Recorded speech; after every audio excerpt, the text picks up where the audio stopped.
Side from Charlotte. You're watching WBTV News live at 5. And live at 5, investigators working to learn what caused a deadly overnight camper fire in Statesville. We're on your side as we hear from neighbors about what they saw as the fire consumed the camper. And rain and thunderstorms likely to start off our Saturday. The gusty winds, though, those are going to be around all day long. A first alert weather day in place. And live at 5, celebrating 50 years of fun in the Carolinas. How Carowinds is celebrating half a century. Well, fire investigators in Ottawa County are trying to piece together what happened that caused a camper to become engulfed in flames. Thanks for staying with us. With Live at 5, I'm John Carter. And I'm Siobhan Bryan. It happened late Thursday night along Roper's Circle in the little town of Love Valley, just north of Statesville. We mapped it out for you here. Now, the body of the homeowner was found inside, but no direct cause of death has been confirmed. WBTV's Ron Lee spent the day talking with neighbors about what happened and the loss they're all feeling. Neighbors tell me the fire out here last night was so bright and intense, they originally thought it was a very close shooting star. It wasn't until they heard the sirens from emergency vehicles that they knew something was terribly wrong. I was very upset, torn up. None of us got any sleep last night because it could happen to anybody. Sharon Good owns the property next to where this all happened. She grabbed her cell phone and started gathering video, all the while having a hard time believing what she was seeing. We heard the boom and the commotions and the clanging, and then we heard sirens coming. And we knew something had happened close by. Good said she could hear someone crying out as crews rushed to the scene. The camper along Roper Circle completely engulfed in flames. The sheriff tells me it wasn't until the situation was brought under control that they found the body inside. Good guy.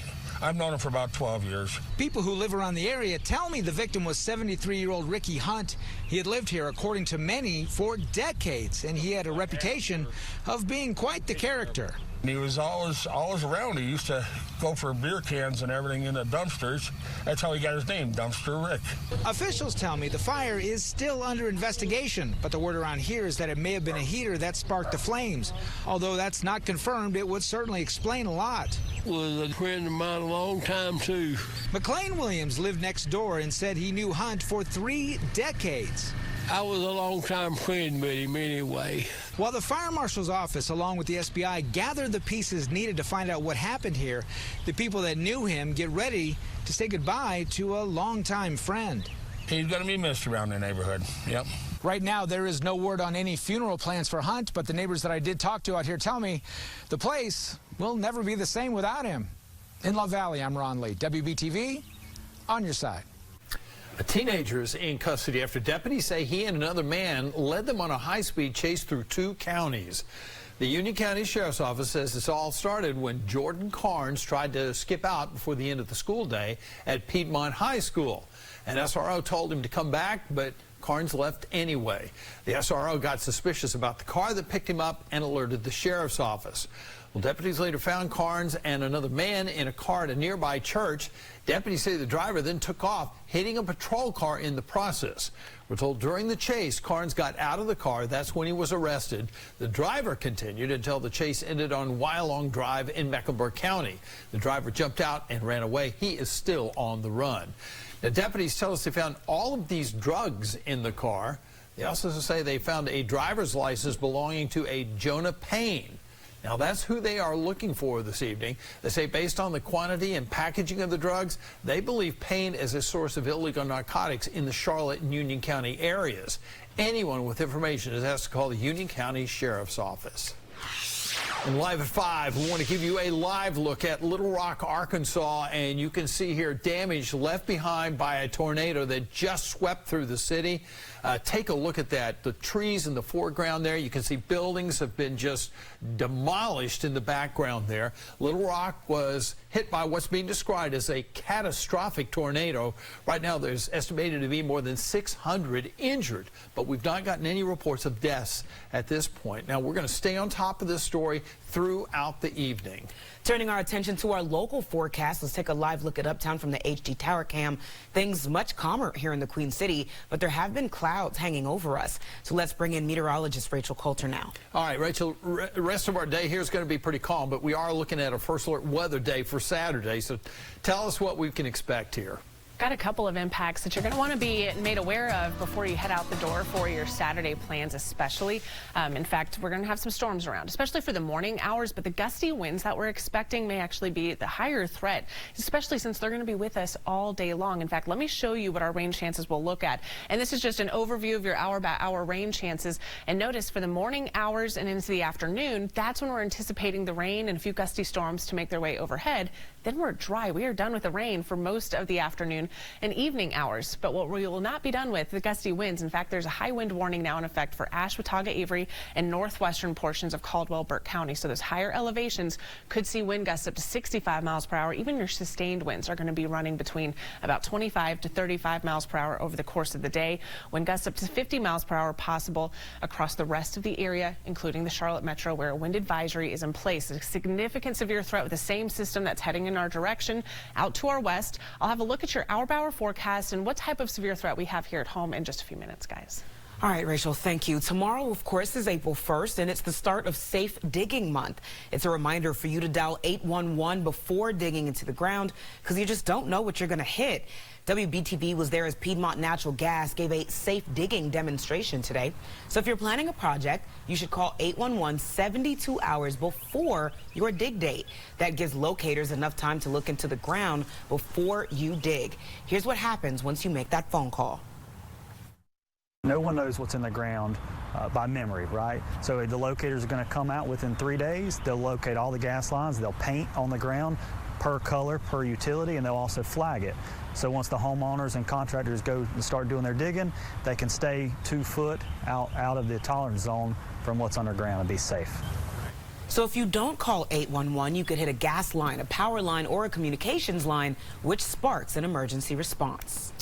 Well, live at 5, former President Donald Trump, the first president to be impeached twice, is now the first to ever be indicted. And CBS Evening News anchor and managing editor Norah O'Donnell joining us live from Washington this evening here. Norah, great to see you here. Tell us, what can you tell us about this historic indictment? There's so many questions out there.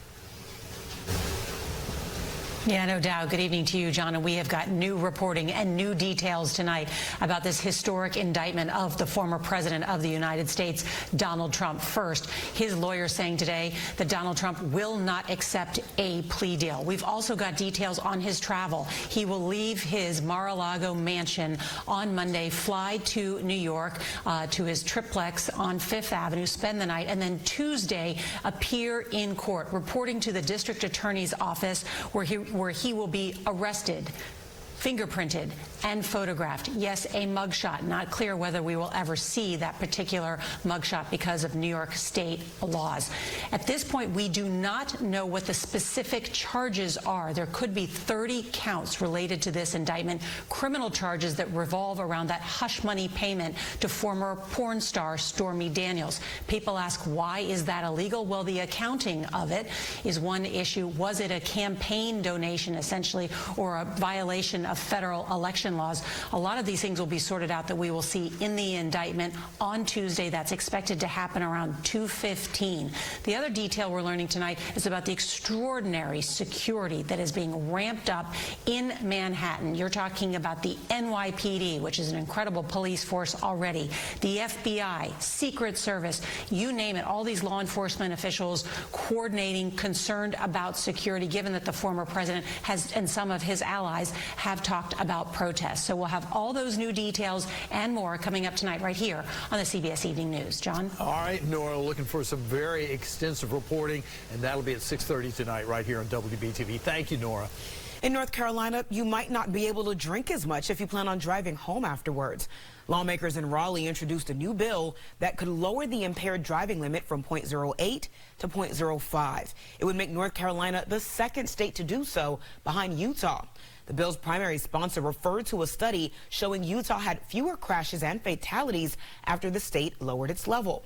Now, with more people moving to the Tar Heel state, Representative Mike Clampett says he's concerned we'll only see more crashes as a result of alcohol impairment. It's all about saving lives. The one thing about the alcohol or impaired driver, whether it's a prescription drug you take or whether it's the alcohol or whatever it might be impairing the driver, it's a conscious decision that is totally preventable. The National Transportation Safety Administration has been suggesting a lower legal limit for several years now. Clampett says he met with several Democratic lawmakers and he believes this bill will have bipartisan support. Live at 5, a sad update to share with you today. Because of the risk of severe weather, tomorrow, Paws in the Park has been canceled. The event was scheduled to take place tomorrow afternoon at Pineville Lake Park. Organizers say the weather risk, along with the high number of vendor tents that sign up, just put the risk of someone getting hurt from flying debris just too high to hold the event. So officials say due to the nature of the event, they're not able to issue refunds or rollover fees to the next event. Right now, we want to take a live look from Carowinds this evening as the theme park celebrates 50 years in the Carolinas. The park says they'll be celebrating the anniversary all weekend long. Tonight, when you go to the park, there'll be a special retail area, and the Peanuts Gallery is open in Camp Theater. Tomorrow, there'll be performances from 2 local bands, followed by a fireworks show at 9:30. Sunday, the anniversary weekend will wrap up with a birthday bash for the Central Carolinas chapter of A Kid Again. The communications director at Carowinds says the weekend is really for the family, as a lot of people who grew up coming here are now bringing their own children. We're family friendly, family first, and generations have been able to enjoy Carowinds, and that's what keeps people coming back. This is also the first year the park is open year-round, so if you can't make it this weekend, there's a ton more time in store. Like next weekend, when a new attraction called Aeronautica Landing opens up. Coming up next at 5. I'm very happy people are into vinyl. It's kind of like going through a museum here now. Vinyl records seem to be making a comeback in pop culture. The reason many seem to be turning back to the classic way to enjoy music. And DeMar Hamlin will soon be in the Queen City. The reason he's teaming up with the Carolina Panthers for some special training.